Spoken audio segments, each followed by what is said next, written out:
Net neutrality!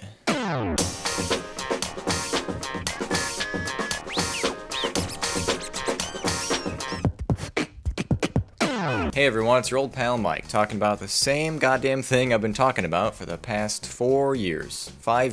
Here's what I'll do. First, I want to cover where we are, and then I'll give you some things that we can all do to help. So here's where we are. On December 14th, less than a week away, rapidly approaching, the FCC is set to vote on Chairman Ajit Pai's proposed plan to eliminate net neutrality. The FCC is made up of 5 commissioners, and as it stands, with 3 Republicans and 2 Democrats, the proposed plan will pass. Well, so then what can we even do? What are we even fighting for? I'm glad you asked. Now, I want to make something very clear because there seems to be some confusion going around. I'm seeing a lot of well-meaning friends and people on social media saying that the thing to do right now is to leave a comment with the FCC, and it's great because John Oliver made it super easy. You may remember me saying something similar back in July. Well, I was saying it in July because the FCC's period for public comment ends in August, which means that this course of action is now fruitless. It will do nothing. Please don't try to do it. The timeline for change at the FCC looks like this: proposal,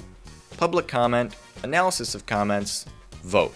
Millions of people wrote into the FCC opposing this plan, supporting net neutrality.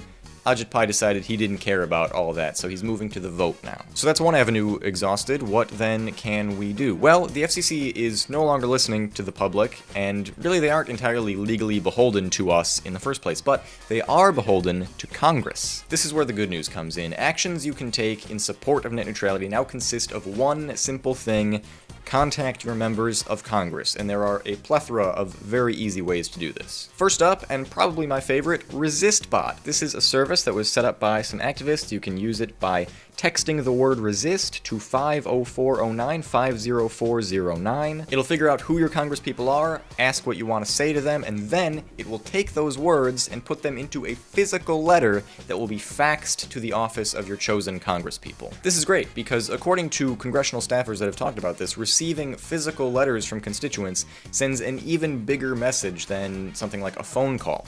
Paper still has that power. The next thing you can do, maybe not as potent as paper, but still incredibly important, is to call your representatives, and a great tool to use for this is battleforthenet.com. Battleforthenet.com is full of information on net neutrality, where we are, what's going on, who's on our side, who's undecided, who to call, what to say, and they even have a tool that will call you and set up sequential calls to not just your representatives, but representatives whose votes and voices are important on this issue. It's fast, it's super easy, and if you're scared or nervous, you can call after office hours and leave a voicemail. That's it.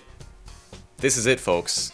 Because of the steps that Ajit Pai's FCC has taken against net neutrality, this vote is for all the marbles.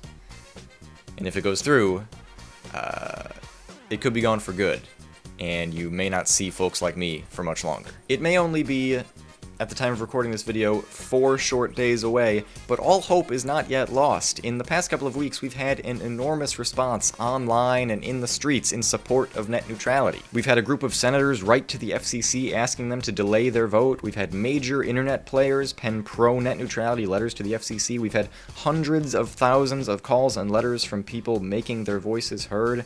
Just last week, there were over 700 physical IRL AFK protests at Verizon stores around the country. And just this past Friday, a House representative from New York, baby, Representative Maloney, introduced a piece of legislation called the Save Net Neutrality Act, HR 4585, which is especially great because it gives you something specific that you can tell your congresspeople to support. And that's big. Keep this fight going, people. There's far too much on the line. This is too important to let go. And definitely check out battleforthenet.com because they're updating with new information and new actions that you can take all the time. Go check it out. Something else that's quite important, I mentioned it in the title, so I want to take a second to talk about Patreon. Patreon is changing the way that they charge patrons in an effort to give creators a bigger chunk of their pledges. You may have read about this a little bit. I'm not going to get into it so much, but I just want to tell you I've made some changes of my own to make sure that you patrons feel like you're getting something of value for supporting me. So I've entirely eliminated the $2 tier and rolled all those goodies down into $1. So $1 now gets you not only access to the Patreon feed and your name in my description and end credits of short films, but also my monthly email newsletter and access to my Discord server, so we can all talk and be best friends. Also, I'll be making sure to go back and open up previous issues of the newsletter to $1 patrons, so that if you like, you can go back and read anything you missed. This is also a great time to hop on my Patreon, because I'd like to announce everybody who pledges before the end of the month of December, I'm gonna send you a holiday card. And in the spirit of this net neutrality fight, anyone who sends me proof of them writing or calling their congresspeople before the 14th, the scheduled date of the vote for net neutrality, will also get a holiday card from me as well, if you give me your address.